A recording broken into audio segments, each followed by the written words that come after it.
Welcome to the Morning Update. I'm Erin Ramsey. Victoria has now closed its border to everyone from New South Wales and the ACT after the state and territory were declared COVID red zones. Only Victorian residents or people with exemptions will be allowed to enter the state, but they will be required to be tested and must quarantine for 14 days. Hundreds of extra police are being deployed to the checkpoints to enforce the closure. The New South Wales government admitting it has no idea when the COVID lockdown on Greater Sydney will be lifted. 42 of the latest 77 cases spent time circulating in the community whilst infectious. Chief Health Officer Kerry Chant says the message remains the same: stay at home. If we are going to get out of lockdown, the quickest way we can do that is by all doing the right thing. There should be no contacts. You should have hardly been out of the house. The Premier has said that she is expecting at least 100 new cases to be announced today. A baby has died after being hit by a train in Melbourne's outer east. The mother of the 3-month-old was also hit and is under police guard in hospital with life-threatening injuries.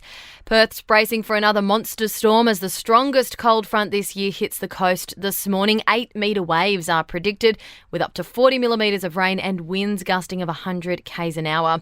Defence Minister Peter Dutton has confirmed all Aussie troops have now been withdrawn from Afghanistan. The final departure came earlier than the original September deadline.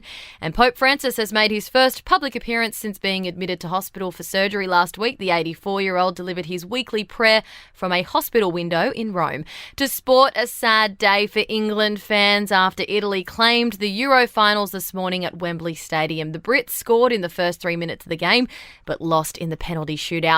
Novak Djokovic has beaten Matteo Berrettini in 4 sets to claim the Wimbledon crown. It's his 20th Grand Slam title, equaling Roger Federer and Rafael Nadal. And in AFL, the GWS Giants have suffered a 1-point loss to the Gold Coast Suns, while the Sydney Swans beat the Western Bulldogs by 19 points. In entertainment, Richard Branson has finally achieved his lifetime dream of travelling into space. Virgin Galactic has successfully launched and recovered its first fully crewed flight from New Mexico. Commercial flights are due to start operating next year.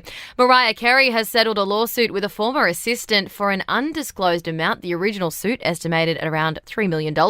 Carey had claimed the ex-assistant secretly recorded her personal activities. And Netflix has announced a release date for one of the most expensive films ever made. Action thriller Red Notice, which cost $200 million, will come out on November 12, starring Dwayne Johnson, Ryan Reynolds and Superwoman star Gal Gadot.